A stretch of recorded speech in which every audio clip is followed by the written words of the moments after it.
Mirëmbrëma të gjithëve. Shpesh lexoj disa komente nga tuajat ku më pyesin ose më pyesni se çfarë mendimi kam unë për situatën në moment. Pra situata që po paraqitet në mbar botën, jo vetëm kjo aktualja. Dhe nuk jam shprehur asnjëherë në këtë formë si çdo flas tani. Po e bëj sepse teksa jam ulur këtu në shesh me shpatulla pas murit, në vend që të flas me veten, doja që ta diskutoj me ju dhe të bëj një përmbledhje të shkurtër të situatës së fundit në këtë planet. Është një situatë tepër komplekse, tepër e vështirë për ta thënë në një video të vetme, por njëkohësisht është edhe e vështirë që të flasësh në mënyrë direkte. Kështu që shpresoj që të kuptohem. E bëj këtë thash për të vetmen arsye që e para është një që duhet diskutuar sepse prek secilin prej nesh. Prek secilin prej nesh dhe është një situatë që prek çdo komb dhe çdo individ në mbar botën. Në një mënyrë apo në një tjetër, sepse nëse nuk arrin trysnia ose efekti domino në mënyrë direkte, arrin për shembull në aktivitetet jetike, ato ditore, njëkohësisht edhe në ato ekonomike, që dal nga dal me kalimin e kohës, pra përveç punës, përveç problemeve, rritjes së çmimeve etj. Pra të gjitha këto bëjnë një situatë që duhet diskutuar. Dhe siç u thash, nuk e kam thënë asnjëherë në këtë forum, por në vend që ta flisja me vetveten, doja që t'ja u thoshja juve. Pra ta diskutojmë së bashku dhe do të dëshiroja një komentim tuaj që mos flas me veten.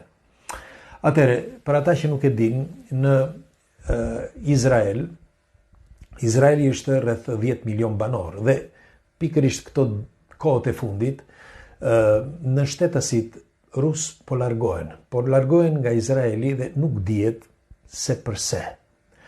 Normal që nëse shteti rus i tërheq, sepse duhet të dini që në Izrael, nëse Izraeli është rreth 10 milion banor, rreth 1 milion në shtetas të tjerë flasin gjuhën ruse. Janë nga vendet ndryshme, por një pjesë e këtyre që janë rus po kthehen në Rusi. Dhe pyetja është pse. Tjetra është në ditët e fundit, para 3 ditësh, është bllokuar një anije me flamur rus në pranë Izraelit nga Amerika.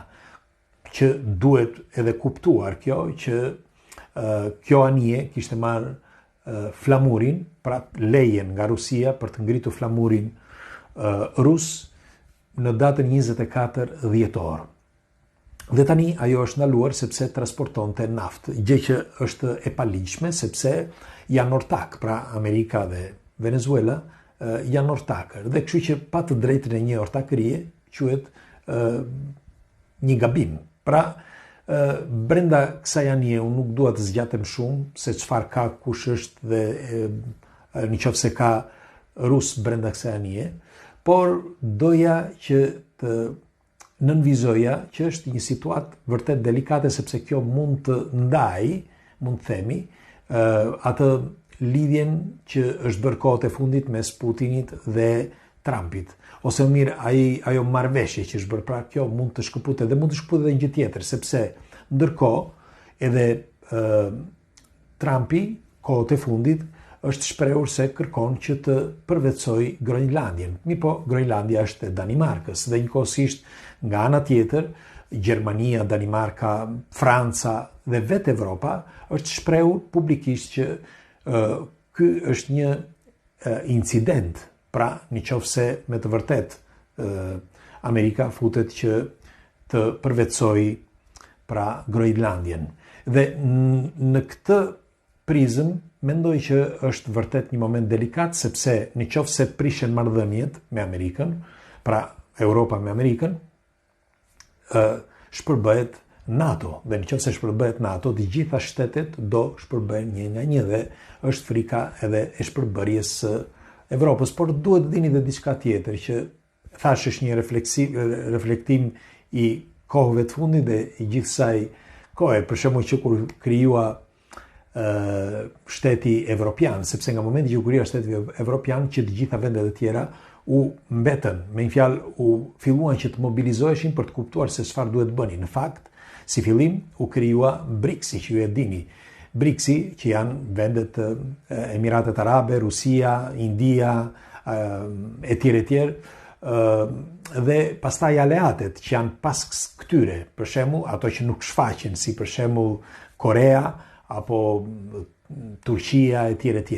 Dhe kjo bëri që të ketë edhe një inflacion në të gjithë botën për sa i përket ekonomisë, sepse nga njëra anë Amerika po kërkon që të bëjë Amerikën e Madhe, duke marrë edhe vendet e tjera përveç Groenlandjes, por edhe Amerikën Latine, pra si që dim Venezuela tani, pastaj dal nga dal edhe Argentina, Brazili etj. Ndose Brazili ishte me BRICS-in, por dal nga dal. Dhe ideja është kjo që Donald Trump ka marrë një ide, ose dikush i ka dhënë një ide, ose ndoshta ishte e tij një ide brillante për të bërë Amerikën e Madhe. Let's do America great again. Që se keni dëgjuar, pra ta bëjmë Amerikën të madhe.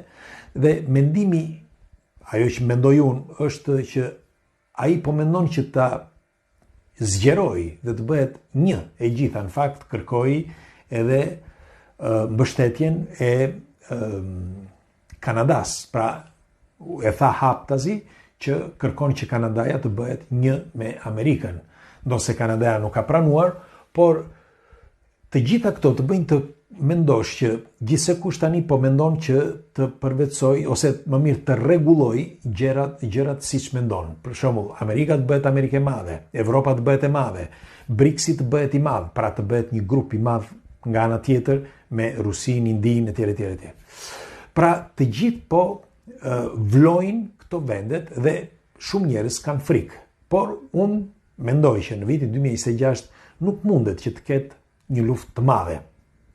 Mund të ketë disa qeta të vogla aty këtu, sepse për dy arsye. Para njerë që askujt nuk i intereson, e para që është më e rëndësishmja, sepse nëse ndodh diçka e madhe, këtu nuk do të eci këm njeriu për miliona vjet në këtë planet, por nëse do të bëhet një luftë e madhe, s'diskutohet ashtu siç duhet, sepse këto janë vetëm disa gjëra të vogla, në fakt e tha edhe vet Putin para disa kohësh kur tha që ne po e bëjmë këtë luftë me bisturi, me gjëra të vogla, tha, sepse nëse do përballemi ashtu siç duhet, atëre bota tha duhet shikoj një fytyrë tjetër që nuk e ka parë kurrë, një fytyrë e errët. Kështu u shpreh.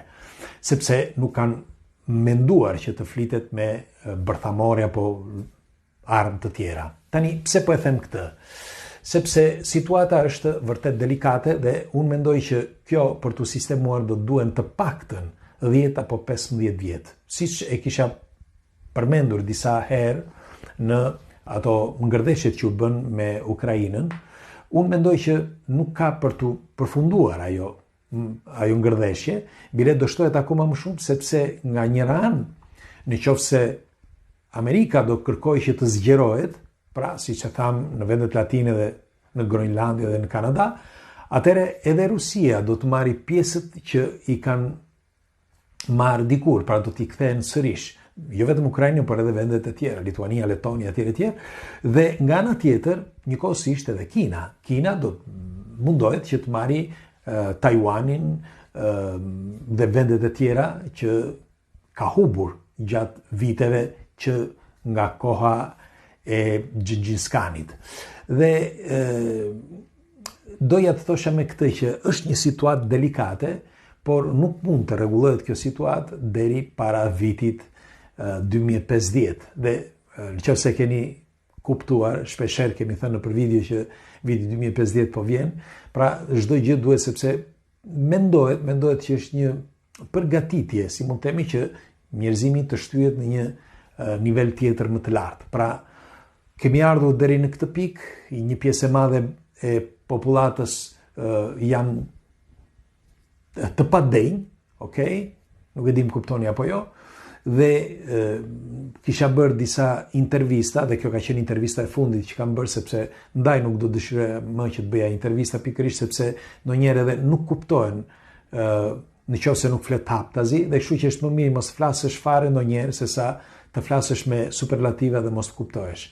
Dhe po thoshja që kur fola në një intervistë që thash që mendohet, nuk e tha shumë këtë, por e thonë të tjerët që mendohet që jemi shumë dhe duhet reduktuar sepse tej 10 miliard banor në këtë planet nuk mund të jetohet, atëherë kjo më bën të mendoj që dal nga dal deri kur të vi momenti i duhur, pra kur të bëhen gjitha këto grupet e mëdha, mendoj që do të seleksionohet çdo gjë dhe do të bëhet një reduktim me kalimin e kohës nga këto çeta ose nga mënyra të tjera, nuk e di këtë, nga këto çeta që do shfaqen këtu dhe aty, por shpresojmë pra që në pas vitit 2050 gjërat jenë sistemuar. Megjithatë, siç ju thash edhe një herë, doja përveç asaj që kam lexuar pra shpeshherë që më thon ti çfarë mendimi ke, nuk diskutohet që e përsërisë një, këto janë vetëm mendimet e mia, ndaj doja që ta diskutoja me ju. Kështu që ju çfarë mendimi keni? Nuk e di, u kuptua apo jo, sepse është vështirë ndonjëherë që të flasësh në mënyrë direkte, por shpresoj që po. Dhe viti 2026 do jetë pak i lëvizshëm me trazira më të mëdha, më të forta, me probleme ekonomike, dhe ju e dini shumë mirë që fillohen problemet ekonomike që në vitin 2000, dhe ato do shtohen akoma më shumë problemet ekonomike, derisa të vi momenti pastaj që do të sistemojnë gjërat, por do të jetë, shpresojmë në atë moment që ne jemi më të rritur, pra në mosh. Kështu që shpresojmë që të rinjt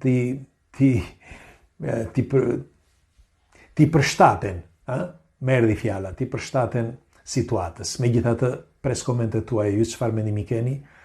Më falni që isha pak ose mundohem që t'jem asnjanës, por kam shumë për të thënë, por nuk ndonjëherë është mirë me kaq.